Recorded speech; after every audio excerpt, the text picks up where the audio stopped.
Hello, I'm meteorologist Bill Steffen. We've got kind of a nasty morning going on across a good portion of lower Michigan. We got a mixed precipitation bag of snow and even a little bit of freezing rain in places, and even a few schools closed off to the north of Grand Rapids here during the early morning. So check out the closing list, and if that's something that you're concerned about, and be prepared for a very interesting day weather-wise here in West Michigan.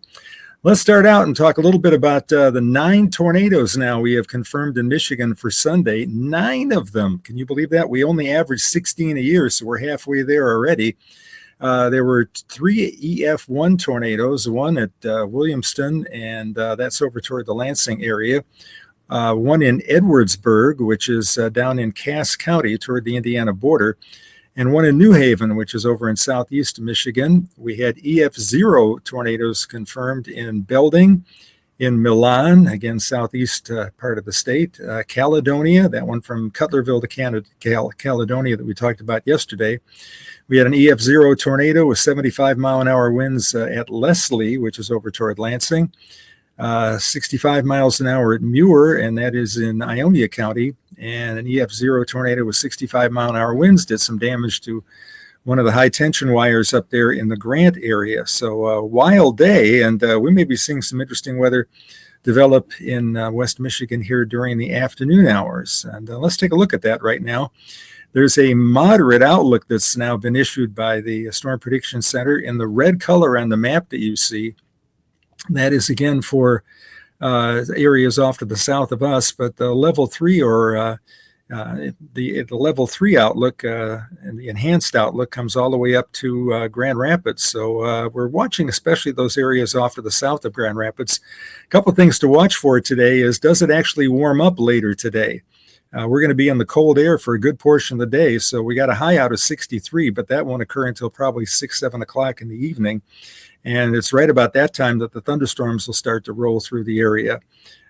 We have a number of different slides to share with you here. By the way, on the last slide, you saw the statement here from the National Weather Service Storm Prediction Center talking about the possibility of numerous severe thunderstorms across the area and the possibility of all hazards, which would include tornadoes, hail, and strong winds. This is the chance of a tornado within 25 miles of a given point. So the map shows percentages, and you can see where the highest percentage is in that red color from southwest Indiana on down toward northwest Mississippi. And the yellow color brings it up a little closer to Michigan. We are in the 5% range. So again, the better bet for a tornado would be off to our south. But as we saw on Sunday, we had 9 of them up this far north here, so it's certainly something to be aware of, though the best bet for a strong tornado would be, again, off to our south. We'll take a look at the wind map, and the wind map, again, shows that red area creeping up toward Grand Rapids, so this is a much better possibility that we'd be seeing reports of wind damage here from straight-line thunderstorm winds. The hatched area indicates areas where there's at least a 10% chance of a wind report of 75 miles an hour or greater. And of course, we had quite a few of those on Sunday. We had the 96 mile an hour gust at Jackson, the 81 mile an hour gust at the Ford Airport here in Grand Rapids. And hopefully we won't be seeing anything like that, but there's certainly the possibility for some significant wind damage if we can warm up during the afternoon. If you can see, you got a thermometer at home and you see that thing inching up well above 60, you know that we got a problem. But in the cooler air off to the north, the chance of severe weather up toward US 10 Ludington would be less.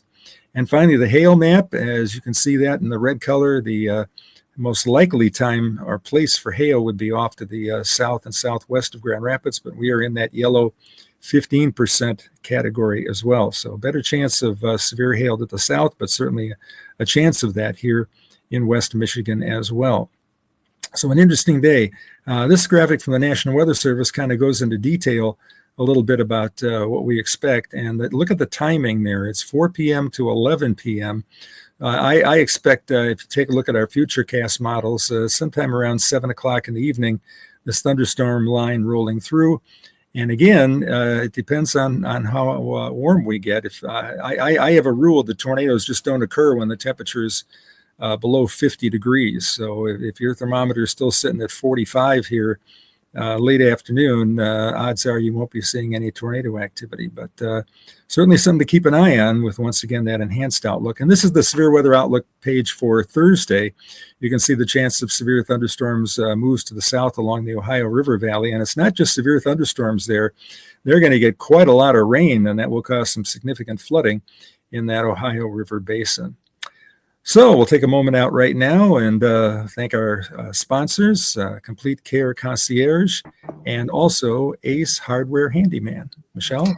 And we are so thankful for our sponsors. They make all of this possible, so we're so grateful for their support, and you can support us by supporting them. Complete Care Concierge, LLC, is a cleaning service that covers all of West Michigan. No matter where you're located, they can serve your cleaning needs. They do home cleaning, they do business cleaning, they do one-time cleans. They can clean for you on a repeated schedule if you need something for a special event.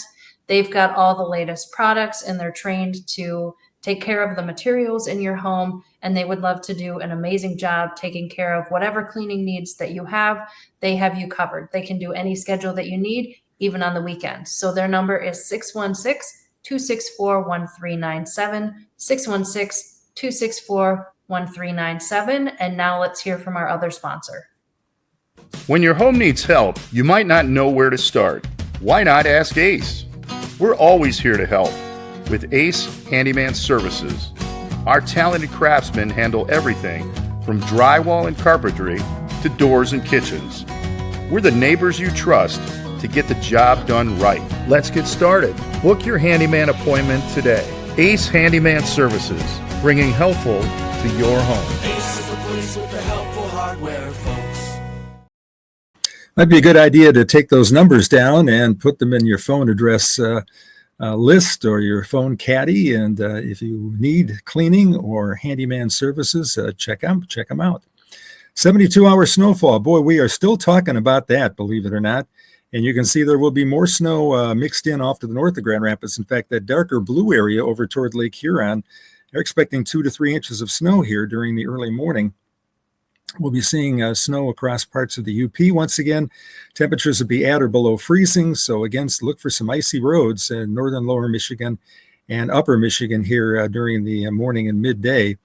And as you can see off to the north into Minnesota, a large area there, that orange represents over 8 inches of snow is expected there. And that red area is 12 to 18 inches along the Lake Superior shoreline.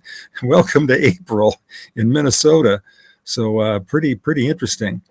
So besides the snow, we got rain to talk about. And this is the yellow here indicates at least an inch of rain. And that covers much of southern lower Michigan. So we're expecting quite a soaking here during the day.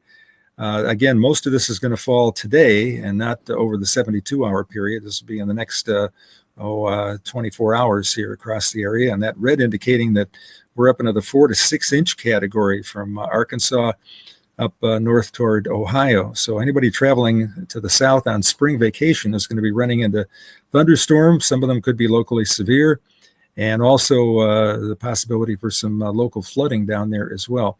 And keep an eye, if you're going to be on the road, what county you're in, because they issue severe thunderstorm warnings and tornado warnings by county, and you might not know driving along what county you're in. So try and keep that in mind if you possibly can. All right, let's go on now and talk about our headlines. Showers and thunderstorms today. Windy, especially during the morning hours here, and pretty chilly throughout a good portion of the day. It does start to warm up late in the day. A severe storm is possible, especially south of Grand Rapids. And again, that would be late towards the dinner hour. Dry weather is expected here for Thursday and Friday. And then there's a chance for a weekend shower or two. Not an all-day rain, no big thunderstorms destroying your plans or anything like that, but possibility for a couple of showers or so. It's going to stay kind of chilly today. That high temperature of 63 is for Grand Rapids at the airport. If you're north of Grand Rapids, it won't get above 60. And in fact, it may stay only 45 to 50 for highs up toward the Ludington area.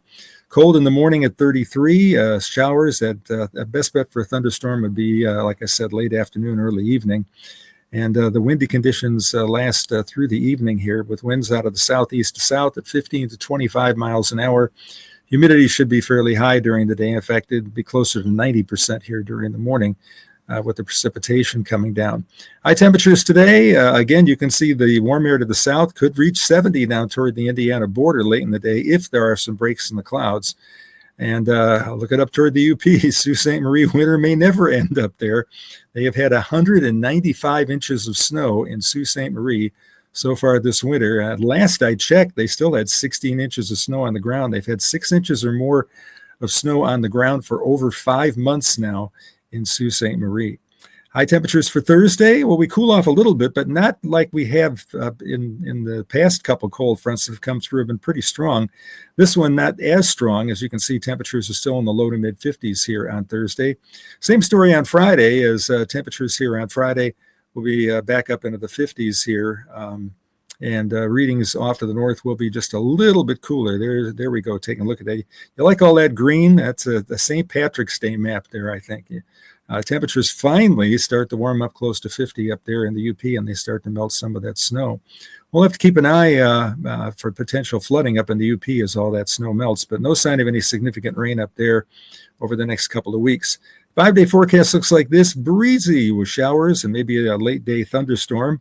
63 for Grand Rapids, probably 65 or 66 for Kalamazoo.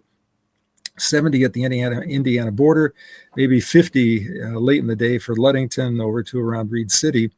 It stays breezy on Thursday, cools off a little, mid-50s here, cooler near Lake Michigan, and 50s for the Whitecaps opener on Friday. While the high will be 56, game time 6:35, it'll probably be about 52 or 53, and it'll fall into the 40s during the game. That's not too bad.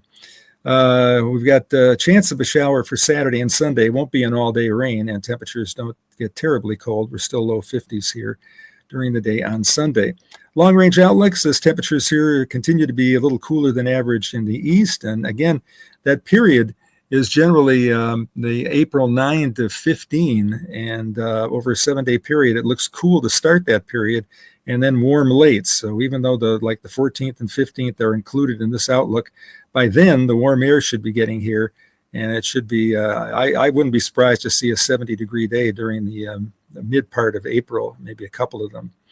And in terms of rainfall, this is kind of interesting. The next map shows you that we've got dry conditions here for much of the United States. The Gulf of Mexico or America, take your pick, is cut off, and because that moisture is cut off, drier conditions will prevail, and we'll have a little bit of a break from all the severe weather we've had. Above average numbers of tornadoes and severe thunderstorms nationwide here during the month of March. It's been pretty exciting. We need to tone things down a little bit, but like I said, keep an eye out for later on today as we have that severe weather risk during the late afternoon and early evening. Michelle, what you got for us today? Yay! It's Peanut Butter and Jelly Day. Yes, it is a very important national holiday. April 2 is Peanut Butter and Jelly Day. So hello, I'm daughter number 3, aka Mr. Producer, aka the Peter Ducey of this operation. So April 2, Peanut Butter and Jelly Day. I'm excited. They will never make me not love you, peanut butter and jelly sandwiches. So Dad, very important question. What is the best kind of jelly for a PB&J? The best kind of jelly, I put on a fruit jelly from West Michigan. I have all kinds of blueberry, cherry, apple jelly that I put on. So you're non-committal. I have two. That's I guess that's true. I'm not picky when it comes to that. I have 2 jars of peanut butter upstairs. And we just picked up the second one so we don't run out. But I find that a nice snack, and it reminds me of my childhood because I'm old enough that my mother would shove us, and mothers would do that. They would kind of shove you out the door in the early morning in the summer. And if you wound up at like Billy Meyer's house or something like that, his mother would make peanut butter jelly sandwiches for everybody and a glass of milk. And that's what we had for lunch. And I wouldn't go back home again until the evening. And during the day, we'd have all that fun we would do back then, not a care in the world. And I remember that. That was the standard lunch, was a peanut butter and jelly sandwich. And if you were lucky, you got some potato chips to go along with it. So West Michigan, by the way, he's incorrect. There is a right answer. The best kind of jelly is grape jelly, and it's also the best kind of popsicle. Okay, yeah, I like grape. I have some grape juice here. We talked about that. But Okay, Any fruit So jelly will work for me. all those peanut butter and jelly sandwiches that you ate, the average American eats how many PB&J sandwiches before they graduate from high school? Before they graduate from high school. So we're talking like 18 years old, huh? Mm-hmm. Well, let's pick let's see, 100 sandwiches a year times 18. Good math. 1800. Mm-hmm. Let's do 675. Well, that's not one of the answers, but let's see what the right answer is. Oh, all right. Yeah, 2000. Okay, sorry. Yeah. Yeah. Okay. 2000. Yeah. Yeah. So 18 years times, if you had 100 a year, Mhm. would be 1800. So yeah, that gets you pretty close. So most people are having about 2 a week for their entire childhood.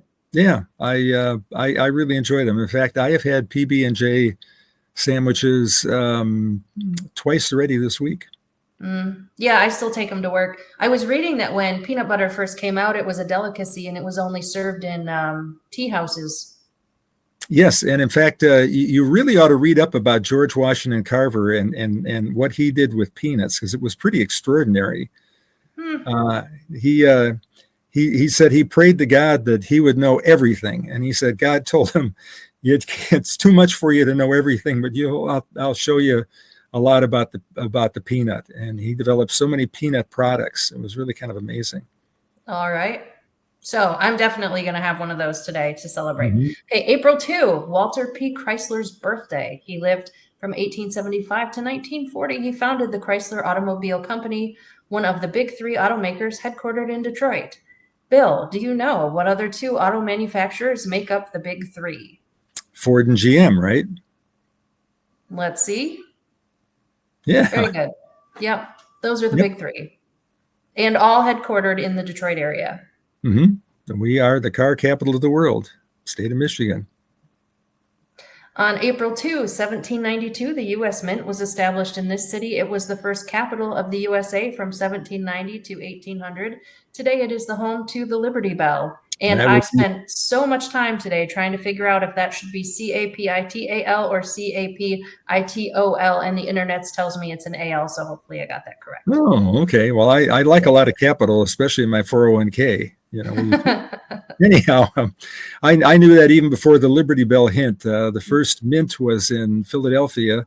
The other two mints that we have in the United States that people are familiar with are in Denver and in San Francisco. Very good. And the capital was moved to Washington, D.C. for a number of reasons. Yellow fever in Philadelphia was only a slight reason. Alexander Hamilton and Thomas Jefferson wanted to move the capital closer to Thomas Jefferson's homeland of Virginia, so that was part of it too. And it also had something to do with a compromise on how they were paying off the Revolutionary War debt. So that's how we ended up with the capital in Washington, D.C. Okay, well, but Philadelphia also a really fun city. Next question. In what year did WZZM 13 go on the air? By the way, an interesting fact, if you turn WZZM upside down, it still spells WZZM, because a W is an M, an M is a W, and a Z upside down is still a Z. That is a fun fact. I will guess 1962. Hey! How do you know that?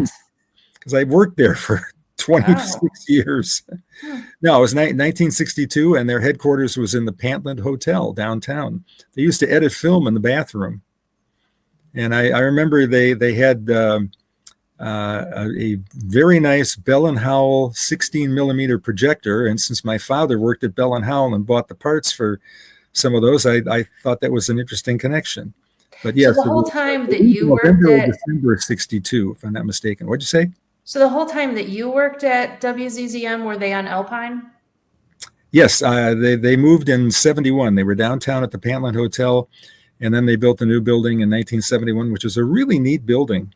But it was the one of the problems we had is you had the transmitter out back. You had this gigantic tower, and it beamed the signal from the location right there on 3 Mile Road up to Grant, where the main tower was. And then the signal went out from the main tower in Grant. Yeah, I was reading that because they don't really serve the southern part of the market, and I was reading that somehow had to do with the licensing, that they had to put the signal up where it was, Right. and that's how that all came to be. And distance from the nearest Channel 13s, which were in Rockford, Illinois, and Toledo, Ohio. So they had to be Oh, I see. far Okay. enough away for that. So Okay. interesting. All right, let's see what else we've got. Some trivia there. And we can't forget this one. In what year did Wood TV 8 go on the air? Boy, let me guess, 1949. Let's see. Hey, Again, how do you know that? 2 for 2. Well, I worked there for 24 years. I know, but is it part of the orientation package? No. I'm interested in that kind of stuff. I mean, it's true. When I really start interesting jobs, there's memory. usually some kind of like, hello, welcome to the workplace. We're proud of our history from whenever. Mm-hmm. And Wood has always been, I believe, in that for the longest time in that building on College Street. I was reading that it was the third TV station in Michigan and the first one outside of the Detroit area. Okay, yeah, certainly could be. It goes back a long time. Wood TV was originally owned by Grand Rapids businessman Leonard Adrian Versluis. It wasn't called Wood TV at first. What was Wood TV called when it first signed on the air? It was LAV-TV, WLAV-TV. Stations west of the Mississippi River have to start with a letter K, and east of the Mississippi River start with the letter W. One exception to that is KDKA in Pittsburgh. But Leonard Adrian Versluis had WLAV-TV and, of course, eventually WLAV radio. And let's see your answer. So, yeah, if you didn't know that's where WLAV comes from, it's from the original owner, Leonard Adrian Versluis. And I believe Wood is Wood because at some point in time it was owned by somebody that ran a lumber yard. Oh, no kidding. Oh. You know, whenever I go to a lumber yard, I get bored. Pretty good, huh? In what year did... Sorry. Okay. In what year did Wood TV last broadcast an analog signal? Oh, that was, boy, that's a good question because we had a set date by the government and then they decided that some people weren't aware of it. Mm-hmm. And so kind of like the whole Real ID thing. I went down to visit Mom right when this was going on down in Tennessee. So I would, kind of like the whole Real ID thing always keeps getting pushed back. This time they mean it. This time they really mean it, though. I'll guess 2009, maybe. Hey, I did it again. I did not see these answers ahead of time. That was just a guess. And the first broadcast signal was of high definition was in 1999, and this is specific to Wood TV. They didn't stop specifically broadcasting the analog signal until 2009, even though the digital started sooner. Mm-hmm. That's true. I remember all the converter boxes. And stations a lot of money because we had to keep both digital and analog going at the same time until we finally dropped analog.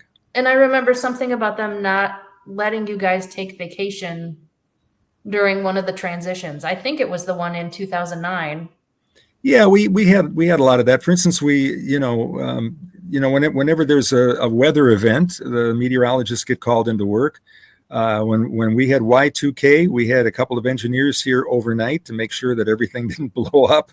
Well, yes, but how is a meteorologist going to help? Like, there's something going wrong with high definition, and never mind the engineers, let's get a meteorologist on it. Well, never know. Yes, but engineers do amazing work actually keeping their stations running. So shout out to all of you who are watching. They're very, very smart people. And I say that because my father was an engineer. My father-in-law was an engineer, chemical engineer. And these people are really smart people. And your son-in-law is an engineer. That's true. That's true. They're very smart people. Take a look around the room that you're in right now and look at all the stuff that's made. An engineer had to design all of that. And everything. I heard a Sunday school lecture once on what it takes to create a Learjet, and it was absolutely fascinating. Is this Learjet going to be used for military purposes? What are the temperature extremes from taking off in a Saudi Arabian desert with the temperature of the metal at 200 degrees Fahrenheit, and then it goes up to it goes down to maybe 40 below zero in a matter of just minutes, where the plane's flying at 35,000 feet. So all of that really has to come into play. Well, it looks like we have come to the end of our show here. Thanks so much, Michelle, for the trivia there. That was kind of neat, showing off how good I am at guessing. But hope you have yourself a good day. Travel out there a little tough here this morning, and keep an eye out for potential severe weather. Of course, your favorite TV station. I still check with Ellen and Company at Wood TV8. Keep you posted as to what's going on here during the day. But make it a good day and have some fun throughout the day.